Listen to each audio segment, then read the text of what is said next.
Pfizer গালে ইনান শেখ আঙুল তুলে বলেন। তখন মেজাজ তার মায়ের দিকে তাকিয়ে বলে, আমার মেয়ের কোনো বিষয়ে নাক গলাবি না তুই। রাস্তার মেয়ে, ভদ্রতা কি শিখেছিস কখনো? কোন পরিবার কি চলে না চলে সেটা শিখেছিস? আমার মেয়েকে যে খাবার নিয়ে খোঁটা দিবে না, বিয়ে নিয়ে কথা তুলবে, আমার চেয়ে খারাপ কেউ হবে না। এরপর থেকে ফাইজা ইলমার ব্যাপারে কোনো কথা তুলবে তো নন স্টপ চর থাপ্পড় চলবে। তখন ইজাজ তার মায়ের দিকে তাকিয়ে বলে, আম্মু, তুমি আপুর সাথে এরকম করো কেন? ইলমা আপু কত ভালো মানুষ, চাই তার এরকম একটা মেয়ে থাকুক, আর তুমি পেয়েও অবহেলা করছো। আমার আপু বেস্ট, তুমি অনেক ঝগড়া করো। ইজাজের কথায় আদনান খানিকটা হাসে, আর চোখে ইলমাকে দেখে ইজাজকে ফিসফিস করে বলে। আপুকে বিয়ে দিবি? ইজাজ আদনানের দিকে তাকিয়ে বলে, হুস, একটু আগে বাবা কি বললো? আপুর বিয়ের কথা তুললে মারবে। ওইটা তোর আম্মুকে, আমাকে না। আপুকে বিয়ে দেবে, সুন্দর একটা দুলাভাই আনবো। আমি খুঁজবো তোর জন্য দুলা ভাই। তাদের কথায় ধ্যান ভাঙে যখন তারেক মাহমুদ বলেন, ফাইজারকে নিয়ে আজকে না বলেই পারছি না। ইলমা এই বাড়ির মেয়ে, ও কি করবে না করবে, খাবে না ফেলবে সেটা ওর ব্যাপার, আমাদের ব্যাপার। যে দায়িত্ব পালন করেনি তার এত মাথা ঘামানোর কিছুই হয়নি। আর আর কি জেনে বলছিলেন আমার ছেলের সাথে ওর কিছু? শোনো, ইলমার মতো ভদ্র মেয়ে আদনানের মতো বখাটের সাথে প্রেম করবে না। আদনান তো একটা ইসদিয়ার বেয়াদব। ব্যাস, আদনানের মাথায় পুনরায় আগুন জ্বলে ওঠে। মানে ওদের ঝগড়ায় তাকে টানে অপমান করাই লাগবে? সে না হয় টিজিং করে, তাই বলে ইলমার মতো গুণগান গাওয়ার কি আছে? আদনান তার বাবার কথায় জবাব দেয়, আমি ভদ্র মেয়ে বিয়ে করব না, আমার মতোই একটাকে বিয়ে করব। তাতে কার কি হবে শুনি? তোমার নজর সবসময় পচা জিনিসের উপর যায়, ভালো কিছু মূল্য কি সেটা তো জানো না। যা খুশি করো, শুধু বেয়াদব মেয়ে মানুষ শেখ পরিবারকে বউ করে এই বাড়ির তুলতে পারবে না। তাহলে চাচ্চু কিভাবে এত ভালো মানুষ বিয়ে করে বাড়িতে তুললো? ঈশিতা ছেলের দিকে চোখ রাঙিয়ে তাকায়। আদনান কথাটা বলে নিজেই হতভম্ব হয়ে যায়। মনে মনে বলে, হিস, আদনান সবসময় সত্যিটা বলতে নেই, এখন দিলি তো আরেকটা আগুন জ্বালিয়ে। তারেক মাহমুদ ছেলের কথায় খুশি হন। একবারে মোক্ষম জায়গায় কথাটা বলেছে। বেয়াদব হলেও একটা সুবিধা আছে, মুখের ওপর জবাব দেয়া যায়, সত্যিটাও বলা যায়। কিন্তু তার ছেলে একটু বেশি বেয়াদব, মানে বেয়াদবের টপ ক্লাসে আছে সে। ইনান শেখ এই নিয়ে টুর শব্দ করেননি, সোজা রুমে চলে যান। ফাইজা এজাজের রুমে গেছে। তার সরতে ঈশিতা আদনানকে বলে, মুখটা সামলাও আদনান, সব সময় সত্যি বলতে হয় না। তখন ফরিদা পারভিন ইলমাকে বলেন, এরপর চুপ থাকলে তোর খবর আছে, মুখে মুখে জবাব দি, দেখবি সাহস পাইবে না। ফরিদা পারভিনের কথায় আদনান ইলমাকে বলে, মেরিচার বাচ্চা, যা তেজ আমার সাথে দেখার শুধু, যেখানে দরকার সেখানে বিড়ালের মতো মিউ মিউ করিস। আদনানের কথায় ইলমা বিরক্ত হয়। চোখ রাঙিয়ে তাকাতে আদনান বিরক্তকর চাহনি দিয়ে বলে, এই প্রেমিক নারী, চোখ রাঙামি তো খবর আছে। মুখ সামলে কথা বলো, না হলে খবর আছে। থ্রেড দেয়া বন্ধ কর, তোর বাপের 12টা বাজাতে আমার সময় লাগবে না। কথা কথা বাপটানো কেন, সমস্যা কি? তোর বাপ একটা হিটলার, দেখিস না? রিনা খান একটা বিয়ে করে নিয়ে এসেছে, কাউকেই শান্তি দেয় না। তখন ঈশিতা আদনানকে ধমক দিয়ে বলে, থামবে নাকি গরম খুন্তিটা নিয়ে আসবো? আদনান চুপ করে। ইলমা তার দাদির পাশে গিয়ে বসে। তখন তারেক মাহমুদ ইলমাকে বলে, শোন মা, এরপর ফাইজার তোমার কোনো বিষয়ে বাড়াবাড়ি করলে ইনানকে বলবে, না হলে আমাকে। চুপ করে থাকবে না। তারেক মাহমুদের কথায় ফরিদা পারভিন বলেন, ফাইজা যা বলবে জবাব দিবি, চুপ করে থাকলে মাথায় উঠে বসবে। তাদের দুজনের কথা শুনে ইলমা জবাব দেয়, আমি যা বলার বাবার সামনেই বলবো, যা প্রতিবাদ করার বাবার সামনেই করব। বাবার অনুপস্থিতিতে আমি 1 লাইন বললে তিনি 4 লাইন বানিয়ে সেটা উপস্থাপন করবে। তখন আমার বাবার মনে আমাকে নিয়ে একটু প্রশ্ন তৈরি হবে। এখন আমি কিছু বলছি না, সেই জন্যে আমার বাবা নিজের মতো করে হ্যান্ডেল করতে পারে সবটা। তখন আমি কিছু বললে তখন তাকে বিচার করতে হবে কার কথাটা সঠিক। আমি কি আদৌ কথাটা ঠিক বলেছি নাকি উনি সঠিক বলেছেন? ইলমার কথায় তারেক মাহমুদ আদনানকে বলেন, কিছু শেখো ইলমার থেকে। জীবনে বেয়াদব ছাড়া কিছুই তো শিখতে পারোনি। হ্যাঁ মেলিজা, আমার দিয়ে হরলিক্সটা ঠিকঠাক খাচ্ছিস তো? আদনানের কথায় তৃপ্তি শব্দ করে হাসে।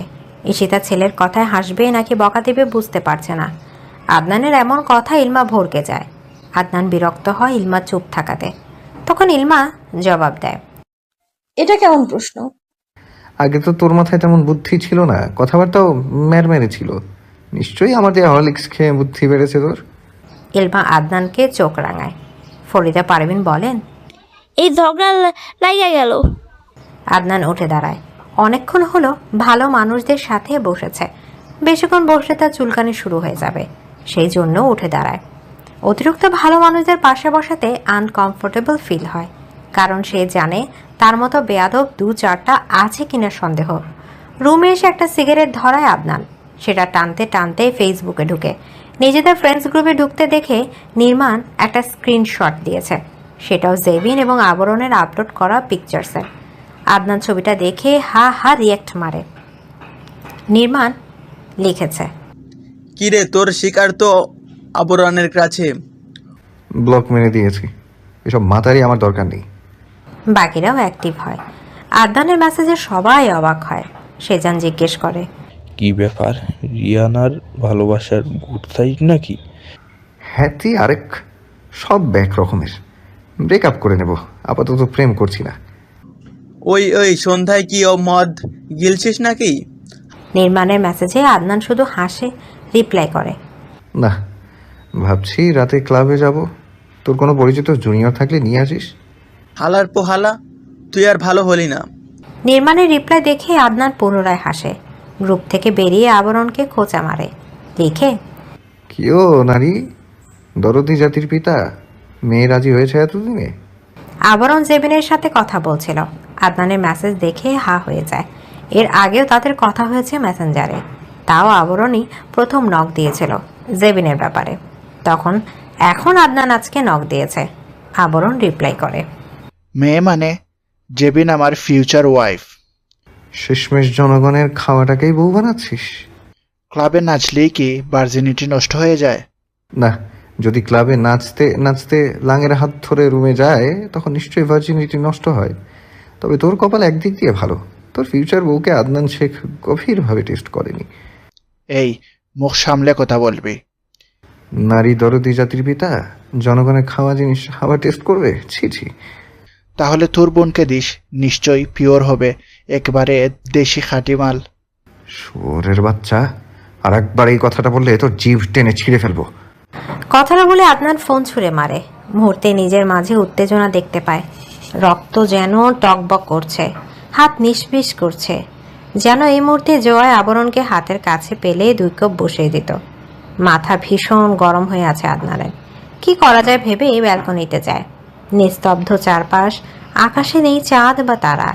তিমিরে ডুবে থাকা বিশাল আকাশ, মৃদু হিমশীতল বাতাস।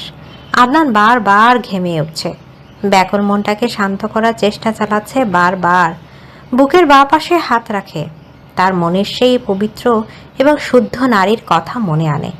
মুহূর্তে একরাশ ভালো লাগা কাজ করে। সেজন্য মৃদু হেসে বিড়বিড় করে বলে, ভাগ্যিস পবিত্র নারী হৃদয়ের অন্তঃস্থলে আছে, নাহলে বেসামাল আমিকে এত সহজে কে সামলাতো। ব্যালকনি গ্রিলে হাত রেখে গুনগুন করে গেয়ে ওঠে। সুপ্রভাতে শেখ পরিবারের সবাই নাস্তা খেতে বসেছে। এক পর্যায়ে কথা ওঠে নতুন বাড়ি নিয়ে। তৃপ্তি তারেক মাহমুদকে জিজ্ঞেস করে, বাবা কাজ কবে শেষ হবে? 6 মাস 1 বছর তো লাগবেই। তারেক মাহমুদের কথা শেষ হতে এলমিয়া জবাব দেয়, তৃপ্তি গিয়েছিস সেখানে? হ্যাঁ, সেদিন গিয়েছিলাম বন্ধুদের সাথে। তৃপ্তি উপর নিচ মাথা দুলিয়ে বলে। আদনান দুজনের কথা শুনে। তখন ইলমা বলে ওঠে, বাবা আমিও যাব সেখানে।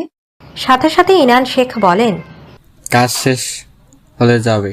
এখন দিনের বেলায় ওখানে ছেলে পেলে থাকে, কাজ করে। যুগ খারাপ, তোমার যেতে হবে না। তুমি চলো নিয়ে। মেয়ের কথায় ইনান শেখ হৃদয় কুচকান। জবাব দেন। বাবার সময় নেই, একটু অপেক্ষা করো, একেবারে যেও। ইলমা জবাব দেয় না, মুহূর্তেই চুপসে যায়। বাকিরাও যে যার মতো নাস্তা খেয়ে নিজেদের গন্তব্যে রওনা হয়। আদনান রুমে এসে একটা সিগারেট ধরায়, সেটা টানতে টানতে শরীরে পারফিউম মাখে। সিগারেট খাওয়া শেষ হতেই মুখ ধুয়ে নেয়। পরিপাটি হয়ে বাইকের চাবি নিয়ে বেরোয় বাসা থেকে। নির্মাণ, সেজান, নিশাদ এবং রাহা আদনানের জন্য অপেক্ষা করছিল। আদনান আসতেই চারজন তাকে চেপে ধরে। নির্মাণ জিজ্ঞেস করে, তোর কি হয়েছে?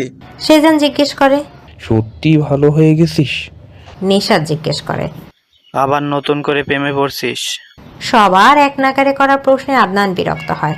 সবাইকে থামিয়ে বলে, এরকম কিছু না, কয়েকদিন রিল্যাক্সে থাকতে যাচ্ছি। প্রেম মানেই তো প্যারা, তাই না? তুই প্লিজ এসব বলিস না, এই ধরনের কথা তোর মুখে একদম শোভা পায় না। নির্মাণের কথায় আদনান কয়েকটা গালি উচ্চারণ করে বলে, তোদের জ্বালায় কি ভালো হতে পারবো না? ঠিক করে বল, কোন মহিয়সী নারীর প্রেমে পড়েছিস? রাহার কথায় আদনান বিরক্তি নিয়ে বলে, শর্ত, সে কখন থেকে প্যান প্যান করে যাচ্ছিস। বলেছি প্রেম করবো না, আবার বলছিস কার প্রেমে পড়েছি। আদনানের কথা সবাই তাকিয়ে আছে তার দিকে। সবার এমন তাকানোতে আদনান আরও বিরক্ত হয়। সবাইকে রেখেই সে ক্লাসের উদ্দেশ্যে রওনা হয়। বাকিরা তার যাওয়া দেখে এক দৃষ্টিতে। ইলমার টেস্ট এক্সাম সামনে, এরপর ফাইনাল এক্সাম। এ নিয়ে তার দুশ্চিন্তার শেষ নেই। মাধ্যমিকের পড়া যা, মাঝে মধ্যে ডিপ্রেশনে পড়ে যায় সে। পাশ করা ইজি, কিন্তু ভালো মার্ক ওঠানো কঠিন। তবুও নিজেকে পড়াশোনায় মনোযোগী করে রাখে। যেখানে তার বন্ধু বান্ধবরা প্রেম নিয়ে ব্যস্ত, সেখানে সে পড়াশোনার সময় দিচ্ছে।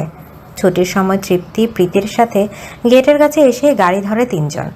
ইলমা আন মনে বাইরে দেখছে। তৃপ্তি এবং প্রীতি পরীক্ষা নিয়ে কথা বলছিল। ইলমা সেসবে মনোযোগ নেই। হুট করে তৃপ্তি বলে, এই ইলমা, অবন্তী আপুর যে বিয়ে শুনেছিস? ইলমা খানিক চমকে ওঠে, জবাব দেয়, কবে? আগামীকালকে মনে হয় হলুদ, এরপর বিয়ে। ও ভালোই তো, দেখা হয়নি তাই জানি না। দুজনের কথা মাঝেই তাদের রাস্তার পরিসমাপ্তি ঘটে। ভাড়া মিটিয়ে প্রীতিকে বিদায় দিয়ে রাস্তা দিয়ে হাঁটে দুজন। তাদের বিল্ডিংয়ের সামনে আসতেই হুট করে ইলমা দাঁড়ায়। তৃপ্তি ইলমাকে দাঁড়াতে দেখে জিজ্ঞেস করে, আবার কি হলো? আরে উপরে দেখো। ইলমার কথায় তৃপ্তি চোখ তুলে তাকায়। ছাদে ডেকোরেশন করা হচ্ছে, সেটা একবার চোখ বুলিয়ে ভেতরে প্রবেশ করে দুজন। সন্ধ্যায় অবন্তীর বাবা এসে পুরো শেখ পরিবারকে দাওয়াত দিয়ে যায়। ইনান শেখ এবং তারেক মাহমুদ দাওয়াত গ্রহণ করে। অবন্তীর বাবা আদনান, তৃপ্তি এবং ইলমাকে এক্সট্রাভাবে বলেন গায়ে হলুদে আসার জন্য, সব দেখভাল করার জন্য। অন্তির তো ভাই নেই। এদিকে তারেক মাহমুদ আদনানের দিকে তাকিয়ে বলেন, নিজের বোনের দায়িত্ব পালন করবে না, আর আবার অন্যজনের দায়িত্ব পালন করবে। ওর মতো ছেলে থেকে এসব আশা করা বোকামি।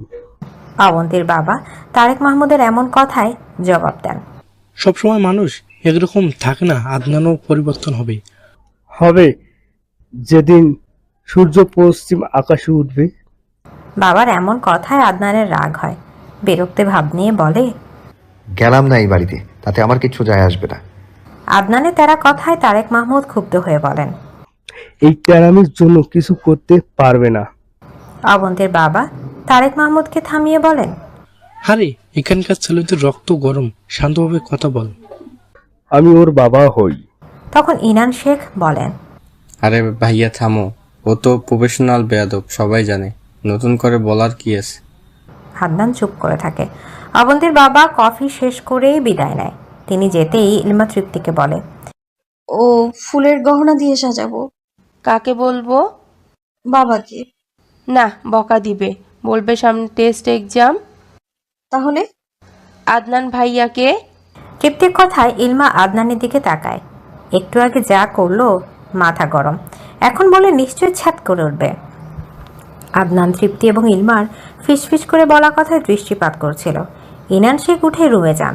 তখন তৃপ্তি তারেক মাহমুদকে বলেন, বাবা ফুল লাগবে। ফুল দিয়ে কি করবে তুমি? গহনা বানাবো। টাকা দেব, নিজে নিয়ে আসবে, আমার সময় নেই। তাহলে ভাইয়াকে বলো। মুহূর্তে মেজাজ হারায় তারেক মাহমুদ, বলেন, তুমি স্বপ্ন দেখো তোমার ভাই ফুল এনে দিবে। আদনান এবার গলার আওয়াজ চওড়া করে বলে, সব বিষয়ে আমাকে টানবে না, না তৃপ্তির না এই পরিবারের কোনো ব্যাপারে। আমার মতো বেয়াদবের থেকে কোনো আশা রাখবে না কেউ।